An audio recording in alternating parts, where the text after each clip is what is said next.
ఒక్కసారి కొమ్మూరి గోల్డ్ కి కాల్ చేయండి. తాకట్లో ఉన్న మీ బంగారాన్ని విడిపించి మార్కెట్ ప్రైస్ కి వాళ్ళు కొనుక్కుని మిగతా డబ్బులు మీకు ఇచ్చేస్తారు. నమస్తే కార్తిక్ గారు. సార్, బెంగాల్లో పోలింగ్ ముగిసింది. ఇప్పటికీ అక్కడ చాలా హింస జరుగుతుందని అంటున్నారు. ఈ పరిణామ పరిస్థితుల్లో ఎవరు గెలవడానికి అవకాశం ఉందంటారు? మొత్తం 5 రాష్ట్రాల్లో ఎన్నికలు జరుగుతున్నాయి. అస్సాం కావచ్చు, తమిళనాడు కావచ్చు, బెంగాల్ కావచ్చు, పుదుచ్చేరి, కేరళ. ఇది 5 రాష్ట్రాల్లోకెల్లా అందరి దృష్టి బెంగాల్ మీద ఉంది. ఇప్పటికే 3 సార్లు ముఖ్యమంత్రిగా చేసి 4వసారి మమతా మళ్ళీ తిరిగి గెలవగలుగుతుందా, లేదు ఈసారి అయినా సరే బీజేపీ బెంగాల్ని కైవసం చేసుకోగలుగుతుందా? బెంగాల్ అనేది బీజేపీకి ఒక బిగ్ టాస్క్. ఎప్పటి నుంచో బెంగాల్ మీద పాగా వేయాలని అనుకుంటున్నారు. 2021లో చాలా ప్రయత్నం జరిగింది, రిజల్ట్ వచ్చింది, కానీ అధికారం రాలే. రిజల్టు అధికారం కాకపోయినా 3 సీట్ల నుంచి 77 సీట్లకు వాళ్ళు పెరిగారు. అసెంబ్లీలో అంతకుముందు 3 సీట్లు మాత్రమే ఉండేవి, 77 సీట్లుగా పెరిగారు. ఆ మేరకు బిగ్ సక్సెస్, కానీ అధికారం రాలే. కానీ ఈసారి మాత్రం అధికారం కోసం తీవ్రమైనటువంటి ప్రయత్నం జరిగింది. ఈరోజు బెంగాల్ మొదటి విడత కింద 152 నియోజకవర్గాల్లో పోలింగ్ జరిగింది. మిగతా వాటికి ఏప్రిల్ 29వ తారీఖు పోలింగ్ ఉంటుంది. మొత్తం 294 స్థానాలకి అక్కడ ఎన్నికలు జరగాల్సి ఉంది. దాని దగ్గర 148 స్థానాలు మ్యాజిక్ ఫిగర్. 148 స్థానాలను ఎవరు చేరుకుంటే వాళ్ళకే అధికారం. అయితే అక్కడ వాస్తవానికి సర్వేలు చెప్తుంది ఏంటంటే, అంటే కొన్ని సర్వేలు అటున్నాయి, కొన్ని సర్వేలు ఇటున్నాయి. నేను కొన్ని సర్వేలు అయితే బీజేపీ అధికారంలోకి వస్తుందని చెప్తున్నాయి. అంటే 170, 180 స్థానాలు లేదా 160 అయినా కనీసం బీజేపీకి వస్తుంది. 120, 130 స్థానాలు కాదు తృణమూల్ కాంగ్రెస్ ఆగిపోయింది అని చెప్పేసి సర్వేలు చెప్తున్నాయి. కానీ నా అంచనానేమో కొంచెం డిఫరెంట్గా ఉంది.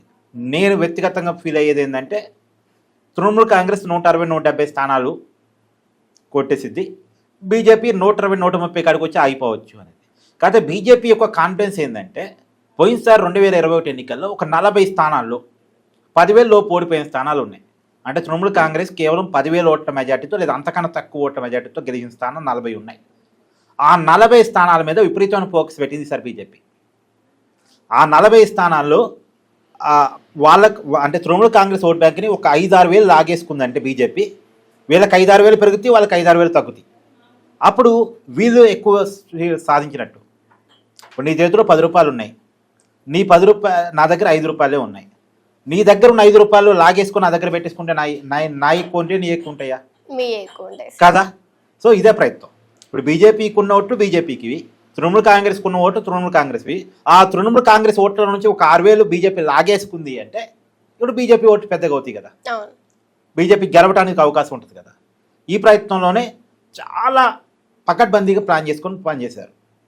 గ్రౌండ్ లెవెల్ వరకు సంఘ్ పరివార్ కార్యకర్తలు, ఆర్ఎస్ఎస్ కార్యకర్తలు చాలా పకడ్బందీగా పనిచేశారు.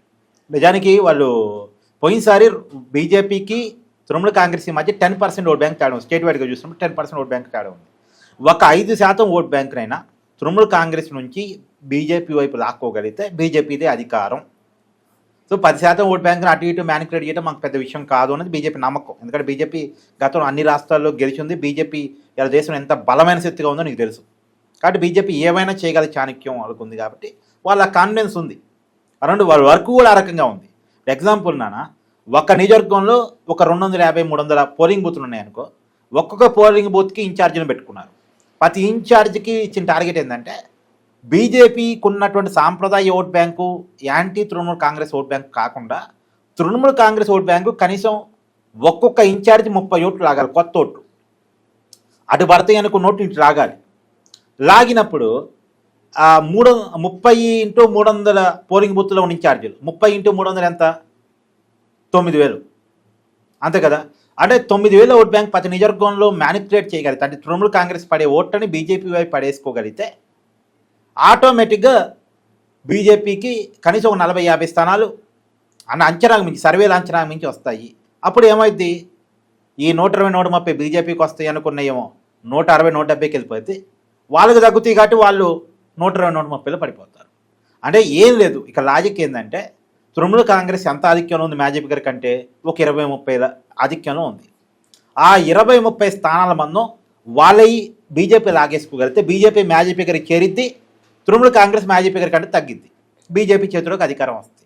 ఆ ప్రయత్నం గట్టిగా ఉన్నారు. ఆ ప్రయత్నం కోసం అసలు మామూలు కాదు, మోడీ స్థాయిలో, అమిత్ షా స్థాయిలో దృష్టి పెట్టి ఎలక్షన్ అక్కడ కమిషన్ బాధ్యతలు అంటే ఎప్పుడైతే ఎలక్షన్ కమిషన్ చేతుల్లోకి మొత్తం రూలింగ్ పోయిందో డీజీపీని మార్చారు, సిఎస్ని మార్చారు, కోల్కత్తా ఏమన్నా సిపిని మార్చారు, అక్కడ చాలామంది ఐఏఎస్ అధికారిని మార్చారు.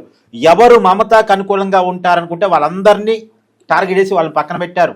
మొత్తంగా సరి పేరుతోటి, సార్ అంటే ఎలక్షన్ సంస్కరణలు ఉన్నాయి కదా, దొంగ ఓట్లు కావచ్చు, డబల్ ఓట్లు ఉండటం కావచ్చు, ఫేక్ ఓటు కావచ్చు, వీటన్నిటిని తొలగించడం, చనిపోయిన వాళ్ళ ఓట్లు తొలగించడం ఇవన్నీ ఉన్నాయి కదా, వీటన్నిటిని తొలగించే పిల్లలు 86 లక్షల ఓటు బ్యాంక్ తీస్తారు.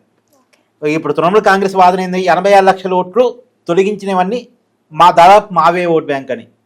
అంటే తృణమూల్ కాంగ్రెస్ ఓటు బ్యాంక్ తీశారు, బీజేపీ వాళ్ళు కొత్త ఓట్లు వాళ్ళు చేర్చుకున్నారు అనేది తృణమూల్ కాంగ్రెస్ వాదన. సో రకరకాల ప్రయత్నాలు చూడు. ఒకటి, తృణమూల్ కాంగ్రెస్కు ఉన్న అధికారులందరినీ మార్చేశారు, వ్యవస్థలు మొత్తం తమ కంట్రోల్లో తీసుకున్నారు. చివరికి తృణమూల్ కాంగ్రెస్ కోసం పనిచేసే ఐపాక్ టీంను కూడా తమ కంట్రోల్లో పెట్టుకున్నారు. ఐపాక్ మీద ఈడీ ఎంక్వైరీ కొనసాగింది. ఐపాక్ టీం ఎవరైతే కో ఫౌండర్ ఉన్నారో అతన్ని ఈడీ ఆల్రెడీ అదుపులో తీసుకుంది, అతను విచారిస్తూ ఉంది. అంటే తృణమూల్ కాంగ్రెస్ స్ట్రాటజీ సంస్థని కూడా వాళ్ళు కంట్రోల్ చేసి పడేసి మొత్తానికి తృణమూల్ కాంగ్రెస్ని ఎన్ని రకాలుగా ఇరకాటంలో పెట్టారో అన్ని రకాలుగా ఇరకాటం పెట్టారు. నువ్వు అన్నావు హింస అని. హింస సహజంగా బెంగాల్లో జరిగింది, బెంగాల్లో కొన్ని నేచర్ అది. అందుకనే దేశం మొత్తం తృణమూల్ కాంగ్రెస్ ఓడిపోవాలని ఎందుకు కోరుకుంటుంది? బెంగాల్ అంటే హింస. పైగా బెంగాల్లోకి బంగ్లాదేశీ చొరబాటుదారులు వచ్చేసి వాళ్ళు మన దేశంలో విధ్వంసాలు క్రియేట్ చేస్తున్నారు అనేటువంటి ఆరోపణలు దేశవ్యాప్తంగా ఉన్నాయి. కాబట్టి ఎట్టి పరిస్థితుల్లో అక్కడ బెంగాల్లో మమతా ఓడిపోవాలి అనే కోరిక చాలామందిలో ఉంది. కాబట్టి బీజేపీ ప్రయత్నాలు కొన్ని తప్పైనా ఒప్పైనా అన్నీ యాక్సెప్ట్ చేస్తున్నారు. పైగా అక్కడ కమ్యూనిస్టులు కాంగ్రెస్ వాళ్ళు కూడా మమతా ఉంటే మనం బతకలేం కాబట్టి మనం వ్యతిరేకించే బీజేపీ కన్నా ఓటేద్దాం. అంటే ఇక్కడ ఒకటే target, Mamata pro versus Mamata anti. Mamata ఉండాలనుకునే వాళ్ళు, మమతా వద్దనుకునే వాళ్ళు, వీళ్ళ మధ్యనే పోటీ ఉంది. మమతా వద్దనుకునే వాళ్ళు పెరిగారు, కాకపోతే ఎంత పెరిగారన్నది తెలియట్లేదు, అదొక క్లారిటీ లేదు. ఒకటి మాత్రం వాస్తవం క్లియర్, బీజేపీ పెరిగింది, తృణమూల్ కాంగ్రెస్ తగ్గింది. ఈ పెరగటం అధికారంలోకి వచ్చేంత వరకు బీజేపీకి తెలియదు. అది మొత్తాన్ని తేలాల్సింది ఎలక్షన్ రిజల్ట్ తర్వాత. అయితే మమతా కూడా మామూలుగా కాదు, లోకల్ సెంటిమెంట్, బెంగాలీ సెంటిమెంటు, అక్కడ traditional sentiment, minority vote bank, వీటన్నిటిని తన వెనక ర్యాలీ చేసుకోగలిగింది. ఇప్పుడు వీళ్ళు జై శ్రీరామ్ అంటే మమతా బెనర్జీ జై కాళీమాత అంటది. ఎందుకంటే లోకల్ ఫీలింగ్, అక్కడ కాళీమాత ఫేమస్ కాబట్టి వాళ్ళకి అక్కడ దైవం కాబట్టి అక్కడ ఫీలింగ్ని రెచ్చగొట్టుకునేటువంటి ప్రయత్నం.